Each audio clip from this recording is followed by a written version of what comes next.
Good morning, guys. Welcome to Appalachia's Homestead. Patera with you this morning. It's a crazy day. We've got a lot of folks showing up here on the farm. We've got a lot of chores to do, but first things first, we've got to go milk the cow. So there's going to be a rearrangement of all the chores today, but because we have guests showing up, we've got to get the cow definitely milked and moved first. So that's the first thing that we're going to do, and we're going to take you along for the ride. It's very hot this week, so we've got to move fast. So let's go. Let's get the day going.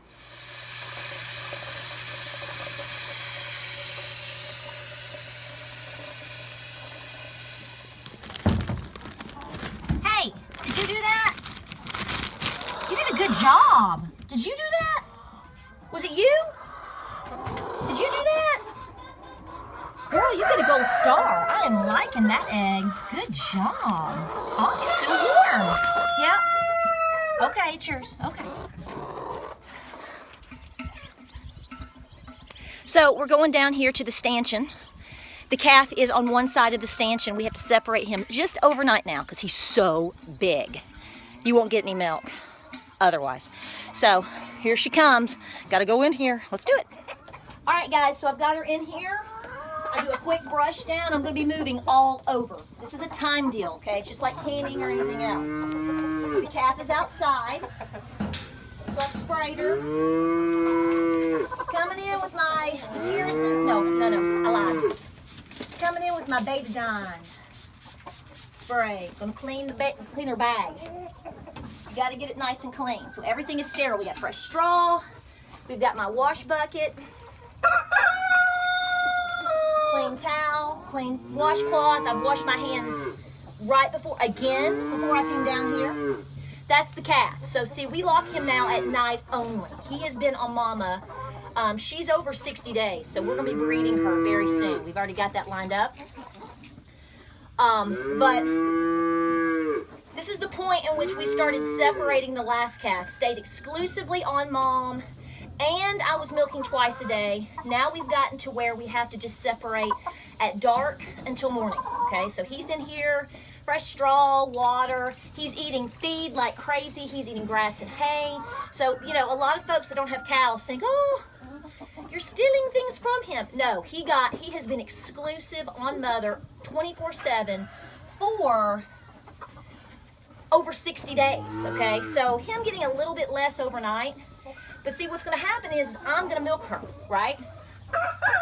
I'm going to milk her. She's eating. She's getting all of her grains right now, all of her feed, her minerals, DE, everything. So I'm going in. I know, buddy. You're the boss. And I am wiping down her udder. Wiping down each teat. And what I do is I wash it really good with the soap. That's what you saw me pouring is really warm water, almost hot, because by the time it gets down here, it's cool. And Dr. Bronner's, betadine, the whole 9 yards. This is a time deal for me, okay? Because I want to milk as much as I can, as fast as I can, and then I'm going to turn him onto her, okay? But we have to really watch what we do. So you got to strip her down. Well, it's not really stripping. You got to get each teat going a couple good times before you collect the milk. You don't want that bacteria in there. And then I'm going to start collecting. She might move a little bit. On most days, you would catch me in my pajamas and boots. Today, in about 30 minutes, we have guys coming to do some work on the house. So I had to try to look, you know, somewhat normal. Whatever that is. So, all I'm going to do here is milk as much and as fast as I can while she eats. When she starts to finish her feed, she does start to get a little bit restless. This front left teat is like mega mania. The back two, you'll find that the back two teats a lot of times are a little bit smaller, and I have to really work with them more. So that's what we are doing right now. My goal right now is to bring in at least 2 gallons a day. I know that doesn't sound like a lot for a lot of folks, but you know, she's a pretty good producer. She's not one of those heavy producers, that where she's producing like 12 or 15 gallons a day. Plus, like I said, you know, there's only so much milk we manage. So 2 gallons a day or more, maybe a little bit more, depending on what I'm making, is incredible for us. A lot of you guys ask what we do. I take it in. As soon as this is done, I try to get inside as quick as possible. And I filter it. I'm getting a new filtering setup, but right now I've got several lined up. Filters, coffee mesh filters, but I'm gonna get a really good setup. Miss Homestead lady's hooking me up. So that's good. And I put it in the freezer for 1 hour. It does not freeze, but it stops the bacteria real fast. And it is hot. It's gonna be in the 90s. It's gonna be 98 here on Saturday. I'm sure I'm sweating like a pig. But I try to move fast, okay? Because like I said, when she even though she's a young cow, okay? So this is only our 2nd season in milking her. She has gotten so much better this year. This teat right here, she's holding me back here. See, I'm usually more quiet, and we usually are singing a little Rocky Top, you know, Oh Brother, Where Art Thou? But today, we were doing all this, so she's a little bit tense. I can feel it. You want her to be a little bit more eased and relaxed, so she'll let that milk down for you, she'll let that cream down for you. She is producing a lot more cream this time. Again, like I said, she will be 4 in September. She's a young girl. So we are doing really good. When we got her, like I've told you before, she had never been milked. Never. So come on now.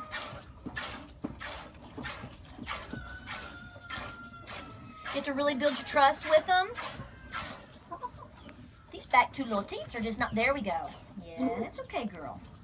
So anyway, I'm gonna stop the video. We'll relax her just a little bit. This teat right here is crazy. Like, I could just, it can feed the world. But we really have to watch these back teats, because if you don't get them working, you don't get them milked out, you know, you really can risk mastitis. Come on. But these back 2 have always been like this. It's like the calf semi-nurses them, and then he's like, I want these front ones. That's why they milk so good. So. All right, let's see what we get. We'll see in just a minute. All right, guys, we're gonna open the gate and let her out. Come on, there's Belle. So she's gonna back that thing on up. She's gonna find her baby. Get on it, buddy. Can you see that?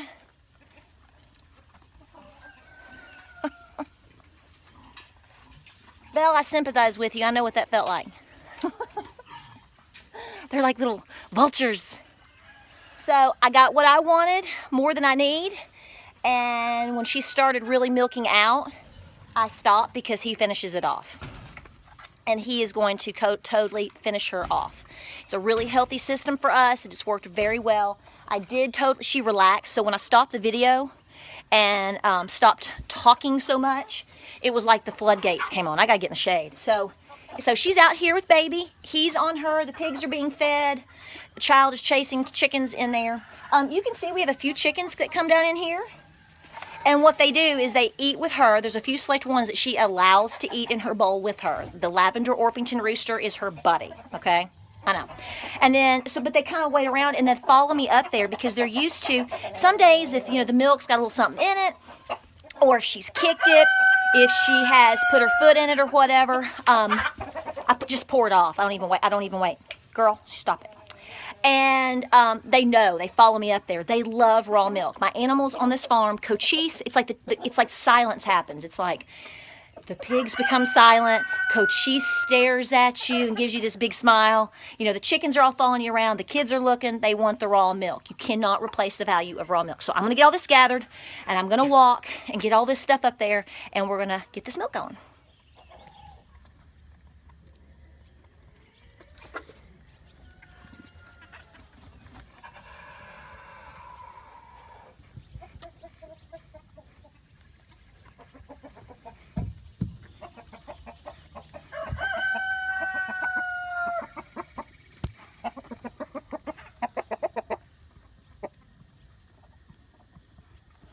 Okay, so here's the deal. The milk's being taken in right now, but I have to feed the goats and I've had to feed Belle, which is her heifer, okay? So the goal here, the idea is we open the barn up, we throw some food, a little bit to keep the chickens cool, some treats or whatever, just a little bit. And the goal is to get the cow milked first, okay? And while I'm doing that and whatnot, then I have my children helping with other chores. So what I've got to do now is feed the goats, don't I? Feed the goats, feed the cow, and if depending on what's going on, it just, everything changes. So, but we got to move fast because we got to get that milk done. So let's move. Hey, you ready to eat? She's eating my arm. Aren't you? Yes, you are. Excuse me. No, you cannot eat that. So now I've fed the goats. I give them a small ration of non-GMO feed, sunflower seeds, a little bit of alfalfa pellets, their minerals, DE, all of that stuff. It just ensures that they're getting a lot of those good things that they need every day. They love it. Going down to feed Belle. The calf is still nursing. Where is Cochise? He is in his stall. Because in the mornings, he wants to play. Don't you? Yeah, I know. He's watching everything that I do. But I have learned that I have to keep the goats up. I have to keep the heifer separated. And I have to keep Cochise in the barn through the milking session. There's too many distractions. When you're milking a cow, when you're milking a beast, even if she's a super gentle giant like this one, one movement and that's it. So you have to keep things rather calm, which is therapeutic for me because I'm not a calm person. So we're gonna walk down here. Let's get along, boys and girls. We got a couple of roosters that we're gonna have to make winter chicken dinner. That's coming. Probably day after tomorrow. So, trying to make that work. Good morning, good morning. So what I'm gonna do is go out here and I'm gonna give her her feed and Mama will follow. Usually she does. They all go out here to the second field and I separate them. At least for a little bit, to get everybody adjusted. You coming? Are you coming? Look at this hot mess. Are you coming? You are such a good mama. Look at you. Come on, I'll get you out here too. Come on, girl, you sweet thing.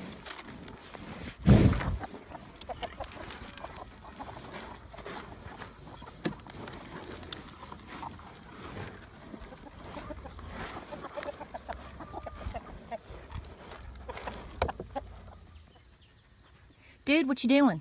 Oh, thank you. What's up, man? What's up? You're being good with all these guys here. Oh, you're gonna tend to some business. Okay, all right. Cochise, we need to get a brushing going on again. You're shedding again. Oh, well, now you see what the morning's doing here. Like I said, morning milking madness every day, every day. All right, between this morning and tonight, we will push 1.5 to 2 gallons, which is going to be the goal. So we got 3/4 of a gallon in a quick deal this morning. Not bad. Not bad. All right. Good deal.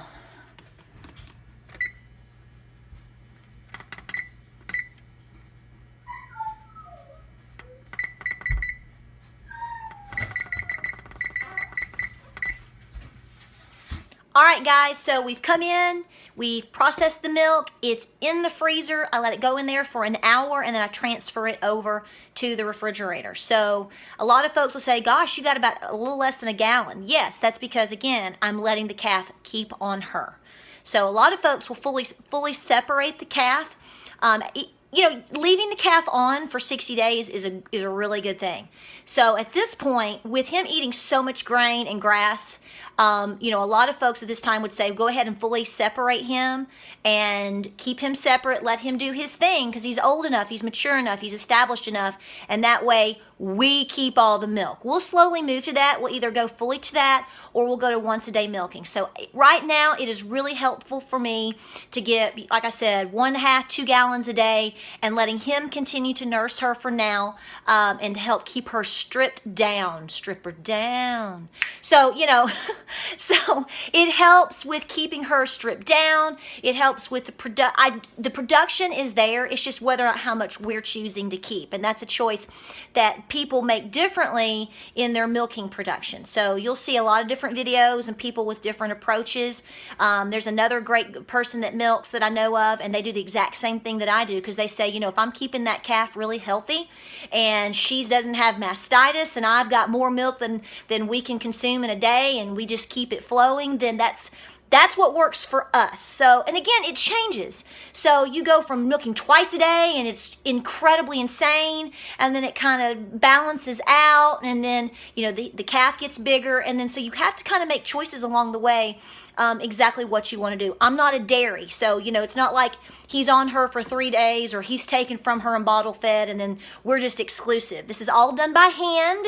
So there's no milk machine involved here. There's no technology. This is what great-great-granny did all the way. So, and it's me exclusively for the most part. So we have to do what's manageable for us. So at this time, this is what's working, and it's working really well. So I'm really pleased. So nonetheless, we go through raw milk like crazy. A lot of folks out there say, are you making cheeses and this and that? My two main things that I make with my raw milk is, well, I make the milk. I don't make it, but that is our main deal, is the milk.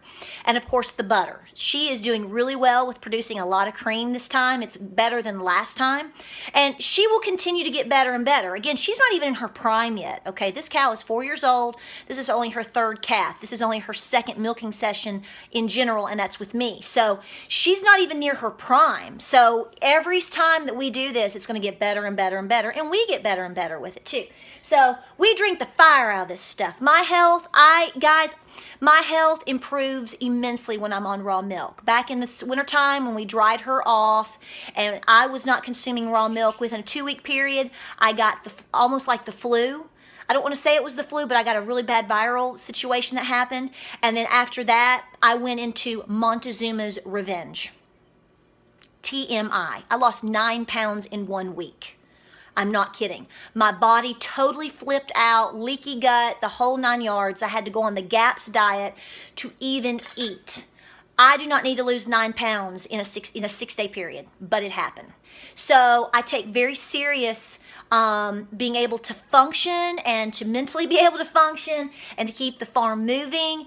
And, you know, you have to pick and choose what you want to do and what works for your farm. I don't choose to stand around and make cheese all day. I love the idea of that. I've made cheese. We make cottage cheese. Of course, you have yogurt. Made yogurt in the crock pot. We've made kefir. I love that. But I have to keep things really simple because I get pulled in so many directions on the farm with the kids and the canning and the chickens and selling eggs and just trying to keep things flowing and milking the cow and keeping everybody healthy, that, you know, you have to pick and choose what you do. So straight up, now tell me, I drink it like crazy. I love it. And I can really tell a difference with my health. So I hope this video helps you out. Hope it explains how we run with a cow on our farm. No two homesteads are the same.